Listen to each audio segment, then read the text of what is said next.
The city of Teotihuacan is larger and older than Palenque, but lacks its atmosphere and has been over-restored. It's not one of my treasures, but you can't deny its scale and power. The origins of Teotihuacan are surrounded in mystery.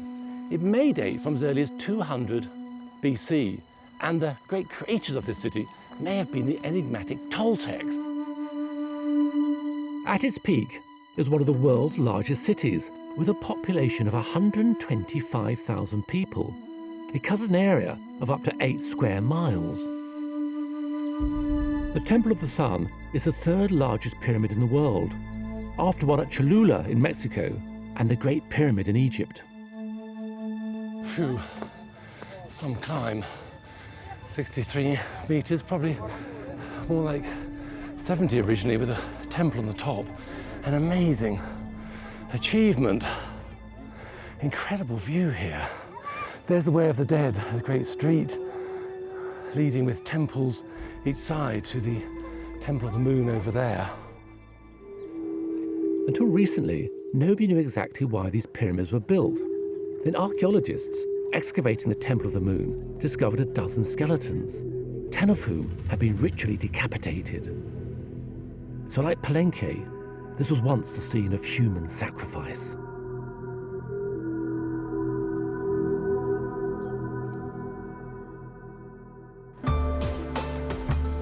To find my treasure, I must follow in the footsteps of the Toltecs, who in 750 AD mysteriously abandoned Teotihuacan and built a new capital at Tula.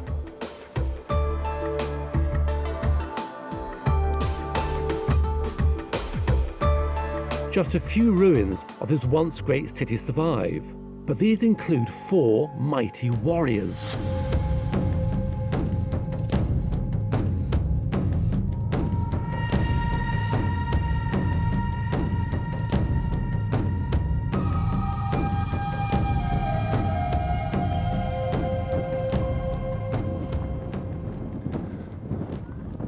Here, one of the great, most moving memorials to the Toltec people. These great statues, only discovered in the 1940s, buried in a trench. They date from about 900 AD, and they were thought to be columns supporting a temple on the top of a flat pyramid. The details suggest that they were representing warriors or guardian spirits. Warriors because they have this feathered headdress of a warrior, and they're holding bows, arrows, and spears. The god they were guarding is revealed, suggested anyway, by some of the detail. The stylized butterfly up there, and below the feet have feathers. These are emblems of the great god of the Toltecs. And on the rear of this great warrior or guardian is this solar disk. Here it is. In the center, a face, the sun god. And here are carvings. People speculate this might be writing. No one's deciphered it. Also, there's evidence here of colour. There's red here.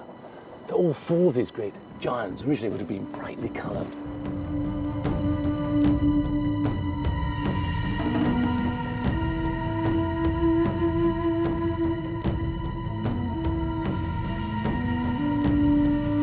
The giants give a hint of just how splendid the city of Tula must have been. The later Aztec people told of incredible Toltec treasures.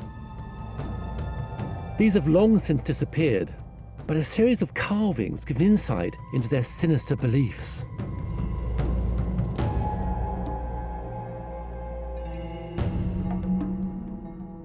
I'm in the temple area at the base of the pyramid, and there are amazing images on the wall. Jaguars, ferocious heads. Over there, rattlesnakes devouring human beings. Skulls, amazing. But the mighty Toltec Empire disappeared in rather mysterious circumstances in the late 12th century. It is said that its great king priest was exiled He was associated with the great god Quetzalcoatl, the god of the Toltecs. This god had a white face and a grey beard, always shown as that. And it was said that one day he would return from the east to repossess his land. This god, of course, did return, but not quite as expected. A man did come from the east, white face, grey beard. He was Cortes. Cortes was a Spanish conqueror who arrived in 1519. By this time, the Aztecs were ruling Mexico. Their emperor, Montezuma, mistook Cortes for Quetzalcoatl and welcomed him as a savior. This proved to be the downfall of Aztec civilization. The ancient culture of Central America was mercilessly destroyed. The Spaniards laid waste to Aztec cities, looted their treasures, and slaughtered the population.